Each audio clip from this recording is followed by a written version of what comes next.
बंधु माने दरिद्र केही मनरु होइथांती तो पुणी केही ढंगरु होइथांती। वास्तुशास्त्र एवं ज्योतिष शास्त्र रे वर्णना करा जायछि जे आपणकर किछि खराब अभ्यास ही आपणको दरिद्र बनाई देइ थाए। भौतिक जीवन रे जे धनर सठिक उपयोग करि थाए, सठिक व्यवहार करि थाए, से ही निज जीवन रे धनवान होई थाए। आज आमे वास्तुशास्त्र एवं ज्योतिष शास्त्र रो आधार अनुसार किछि कथा कहिबु जाहाको ध्यान देवा अत्यंत जरूरी अटे। तेबे जदि आपणकर मध्य एपरि किछि अभ्यास रहिछि तेबे एहाको आपण खूब शीघ्र बदलाई नियंतु। तेबे बंधु माने सेही खराब अभ्यास गुड़िक जानिबा पूर्वरु आपण माने जदि चैनल ले नुआ अछंती तेबे भिडियोटी को लाइक करी चैनल टी को सब्सक्राइब करि दियंतु एवं कमेंट बॉक्स रे भक्ति एवं श्रद्धार सहित जय श्री जगन्नाथ जय मां लक्ष्मी निश्चय लिखंतु। तेबे प्रथम अभ्यास हेउछि सकाळु डेरी रे उठिबा।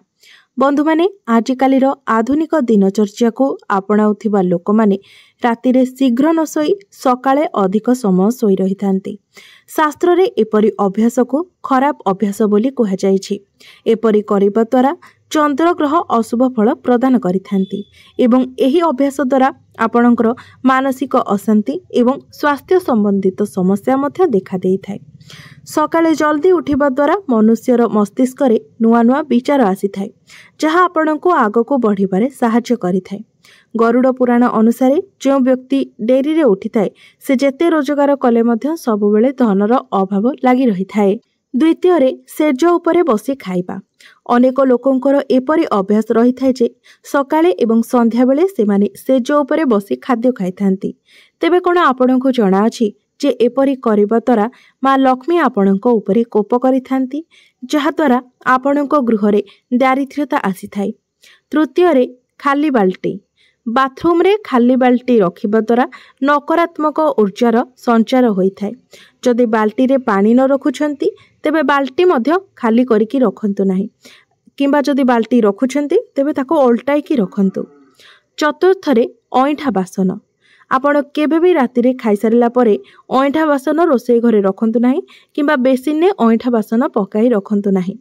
रोसई घरे जदि आपण ऑइठा बासन रखंती तेबे रोसई घर अपरिष्कार होई थाए एवं एपरि करिबा द्वारा मां लक्ष्मी रागी थांती जहा द्वारा आपणको कांगाळर शिकार हेबाको पड़ी थाए एवं आपण जेते परिश्रम कले मध्य जेते धन अर्जन कले मध्य सेही धन आपणको अंटी न थाए। पंचम रे घोषाड़ी घोषाड़ी चलिबा। एमिति देखा जाय थाए अनेक लोक एपरि होई थांती जे माने चलिबा बेले गोड़ को घोषाड़ी घोषाड़ी चलंती। तेबे ज्योतिष शास्त्र रे कहा जायछि जे जदि कोनोसी व्यक्तिंकर एपरि अभ्यास थाए तेबे सेही व्यक्ति वैवाहिक जीवन रे तांकर अशुभ प्रभाव पड़ी थाए। एहा सहित तांको बहुत दुखर सामना मध्य करेबाको पड़ी थाए एवं गृह रे सर्वदा दारिद्र्यतार बास होई थाए। षष्ठ रे महिला मानकर असमान। चाणक्य नीति अनुसार जो लोक महिला माननको अपमान करि थाए एवं निजर स्त्री को सम्मान देई न थाए सेही गृह रे मां लक्ष्मी केबे हेले रही न थांती। तो जदि आपण मध्य चाहुछंती जे आपणको पाखरे सर्वदा पैसा रहू, गृह रे केबे भी धनर अभाव न हेउ, आपणको केबे भी आर्थिक समस्यार सम्मुखीन हेबाकु न पड़ू, तेबे आपण सर्वदा महिला माननको सम्मान दियंतु। जो गृह रे नारी माने प्रसन्न रही थांती, जो घरे स्त्री मानकर कथा बाहर को जाई न थाए, सेही घरे दुखर केबे दुख आसी न थाए। सप्तम रे नळरू पानी पड़िबा। जदि आपणको घरे कोनोसी नळरू पानी बोहिबार सब बेले पानी बोही चलची तो एपरि करिबा द्वारा सुख समृद्धि रे बाधा आसी थाए। शास्त्र अनुसार नळरू पानी बोहिबा धन हानिर संकेत अटे। अष्टम रे आंगुली चाटिबा।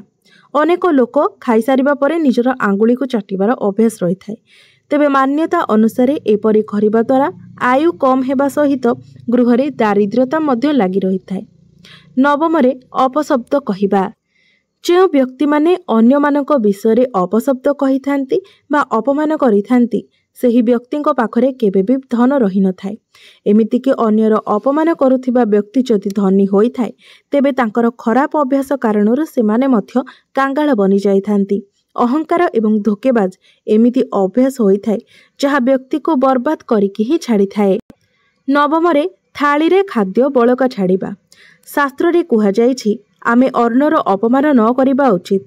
थाली रे खाद्य छाड़िबार अर्थ अन्नर अपमान करिबा। तेणु थाली रे आपण सेतिकी खाद्य नेबा उचित जेतिकी आपण खाई पारिबे।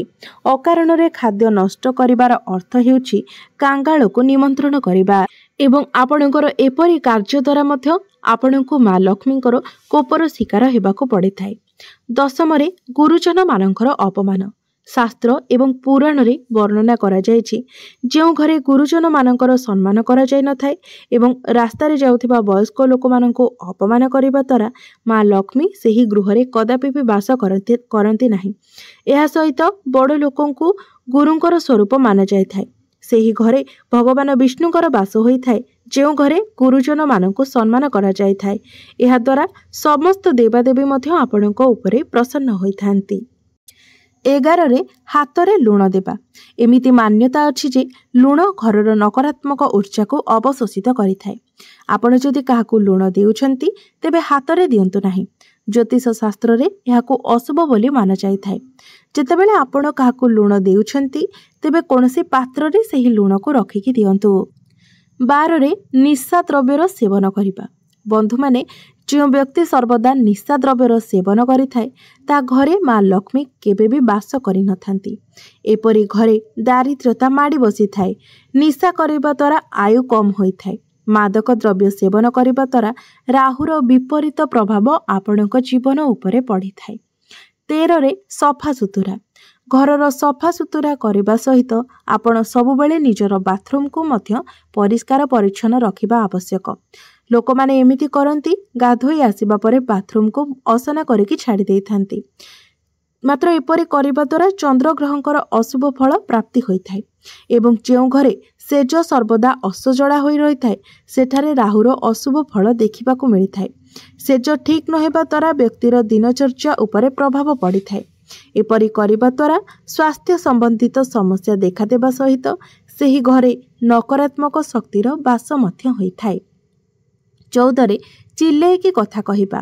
केबे भी चिल्ले की कथा कहिबा उचित नहीं एवं क्रोध को मध्य सर्वदा शांत रखिबा उचित। चिल्ले की कथा कहिबा द्वारा शनि ग्रहंकर अशुभ प्रभाव आपणक उपरे पड़ी थाए। तेणु सर्वदा शांतिपूर्ण भावरे कार्य को संपूर्ण करंतु। फालतू कथाटारू दूरेई रुहंतु। एपरि करिबा द्वारा शनिदेव प्रसन्न रही थांती। 15 रे खराब एवं मैला पोशाक पिंधिबा। जो लोक सफा सुतुरा रहिबा पाई पसंद करती नहीं सेही लोक सर्वदा गरीबता भितरे बुड़ी रही थांती। दारिद्र्यता भितरे बुड़ी रही थांती।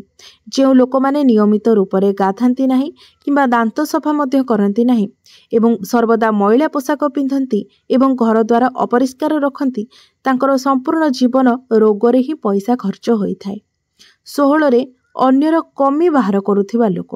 अन्यर दुर्गुण बाहर करुथिबा लोक। गरुड़ पुराण अनुसार जो व्यक्ति माने अन्यर चुगुली करती अन्यर कमी बाहर करती सेही लोक उपरे माँ लक्ष्मी सर्वदा असंतुष्ट रही थांती। अन्य उपरे बिना कारण रे रागिबा किंबा चिल्लेइबा द्वारा सेही घरे सर्वदा दारिद्र्यतार सम्मुखीन हेबाको पड़ी थाए। 17 रे दरकारठू अधिक खाउथिबा लोक।